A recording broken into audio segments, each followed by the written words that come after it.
Hello and welcome back to The Lion's Den. I'm your host Matt, as always, and I've decided to rig a super confusing audio recording setup using my bedding, and we'll see if it turns out alright. See if it cuts out some of the background noise, some of the echo, some of me sounding weird. Let me get a bit closer. Yes, fan on my laptop. Just start going now, that's fine. Anyway, let's talk about some completely random and useless things, because that's what this whole podcast is about. So, most people probably type, 40 words per minute on a standard QWERTY keyboard. If you're a good typist, you can type maybe 60 words per minute. That's roughly where I'm at. Now, if you're exceptionally fast, you can generally hit maybe 80, 90, 100 words per minute, and that's really fast. And to be honest, for most sort of day-to-day activities, you don't need more than 60, to be perfectly honest, which is where I'm at. But I do a job now where it involves a lot of typing, and it would be handy if I could type faster. So I've wanted to kind of train myself to type faster, which led me down a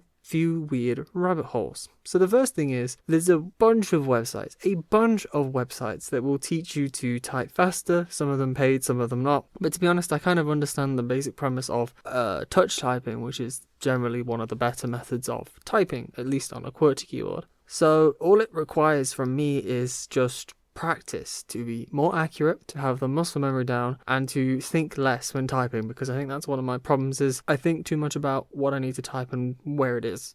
So there's a couple websites, and one that I will start using more is called Type Eraser. So the idea is that it randomly puts you against other people, and you just type a phrase or from a song, a book, from a reference text, maybe just a quote from a movie even, and you just type it as fast as you physically can. And obviously it is a race, but it is entirely dependent on your typing speed. So I think it eventually starts to try and pair you with people that are around your typing speed so that you get that competition, but without the sort of domination. Because if you're up against somebody who types twice as fast as you, it's not really a race or a competition. So there's that. The other thing is, it led me down the road of finding out what stenotyping or stenography is.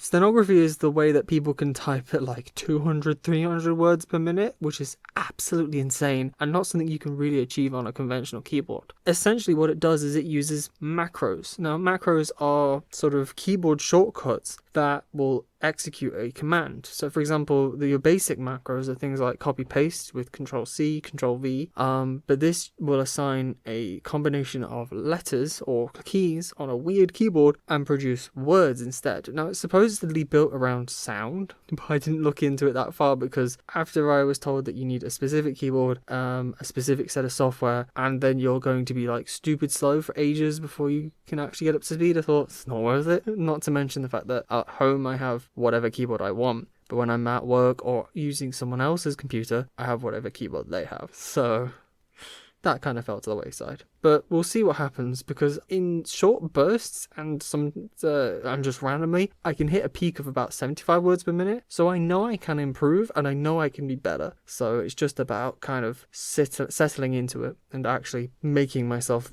better at it. Oh, sorry, this is really uncomfortable, but if it sounds good, it's for the better. So we have a meal rotation at home, and this applies to lunch meals as well as dinner meals or evening meals, tea, whatever you want to call it. When it comes to lunch, we generally have a sandwich and then some fruit, maybe some crisps or something sweet like a chocolate bar or a biscuit, whatever. This is mainly for practicality reasons, because a lot of us go out and work in the real world, not at home, so you can't just be cooking yourself like an omelette every day. So a sandwich is a decent way to kind of have a packed lunch. I mean, wraps are good as well.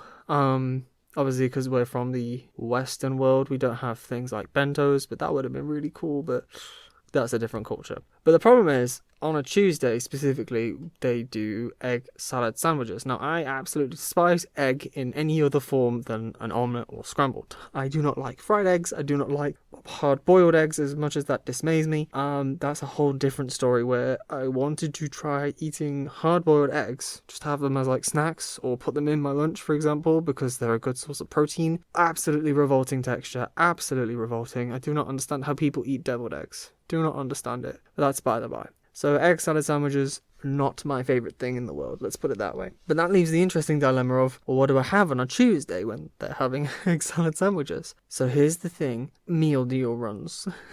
I waited really long to say that. Essentially, a lot of places in the UK, and I imagine probably elsewhere in the world, but from personal experience I cannot verify that, they do this thing where you can buy a main dish, a drink and a packet of crisps, or alternatively a chocolate bar for a varying range of prices depending on the establishment you go to. So the one on that I go to that's near where I live, it's £3, which is a very good price in my opinion. Basically £1 an item and you get a pretty decent lunch. Now it's not healthy by any stretch of the imagination, definitely not healthy, but they are delicious and they do some things that is not as easy to replicate at home, especially pasta dishes. So if you want like southern fried chicken pasta with a creamy dressing and sweet corn and bacon and stuff, to do a single portion at home would be kind of awkward. So it's convenient to be able to buy it from there. Now, I could drive, but I've gotten slightly into the habit of walking instead. Because, to be honest, it's a 10-minute round trip up a hill, and then however long it takes me to peruse the items they have and purchase. Now, you might be considering, well, why did you drive in the first place? It's 10-minute walk round trip, and then maybe 5 minutes picking out what you want to buy. Well, the problem is, when I'm doing this meal deal run, I'm at home, but I'm working from home, which means I only have 45 minutes for lunch. So that's actually a considerable chunk of my break. And we don't have any other break in the day. Now, yeah, they give us the ability to go and get drinks and go to the toilet without penalizing us or anything, but it's not like we get 45 minutes at lunch and then, I don't know, 15 minutes in the morning or 15 minutes in the afternoon. It's just that 45 minutes. And yes, I am aware other jobs will have maybe half an hour lunch and that's it for the entire day and you're working non-stop. I'm just talking about my circumstance. But what I said to myself is, it's a decent bit of exercise. You know, walking up a hill is not exactly easy, especially when it's a pretty steep hill and it's cold, whether that's for consideration or not, I don't know. But the other interesting thing is, it's just nice, you know, to get out, instead of being stuck inside all day staring at a computer screen doing work, especially from home, because my mum's at home but she's also working, and then I don't get any other human interaction, so at least I can go out into the world and see people, if I'm not even talking to them anyway, but you know, to know that they exist is a good thing, I suppose. One thing I do like as well about meal deals is options. You get so many options, it's quite good in that regard. Like you can get standard sandwiches, but in a range of sandwiches that you might not normally have, like for example prawn cocktail. Personally not my thing, but you could get a prawn cocktail sandwich. You obviously have the pastas, which is what I always go for because we have sandwiches in a week, so why would I buy a sandwich? I should buy pasta or a wrap. The wrap is generally the third option, which they're also quite good. Like a chicken salad wrap or a chicken Caesar wrap. That's quite good. Did I say that? No, chicken. I did say chicken Caesar twice. I meant southern fried chicken wrap. They're quite good. And obviously drinks are another thing. Like we have water, we have squash at home, we have Coke, as in Coca-Cola, lemonade, but we don't have all of the fun stuff, you know, like Oasis, for example. I don't know if that's a drink anywhere else, or if that's just a England thing, but Oasis is a really nice drink. Or Fanta. We don't buy Fanta a lot, but I do quite like Fanta / Tango, whichever takes your fancy. To me, they're exactly the same. So yeah, it's nice to have something different. And especially sweet items. So we sometimes have crisps in the house, and I buy crisps for when I go specifically out to work, because it's nice to have an extra thing, because you can't just raid cupboards when you're in an office.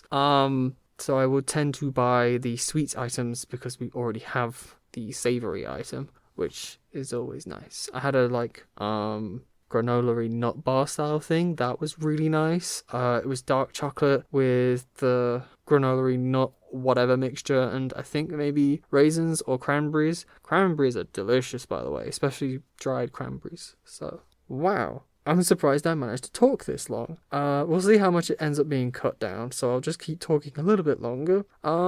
Yeah, we'll see how this sounds. I pray that it sounds good, because to me personally, sat in this really jank setup, it sounds nice, so we'll see if it actually sounds good on the recording. But yeah, I hope you're all having a good week. Stay safe. I know it's getting colder, and I know we're heading towards Christmas, assuming that's a thing you celebrate, so I hope that's not too rough of a time for you. But either way, I will see you all next week. Bye!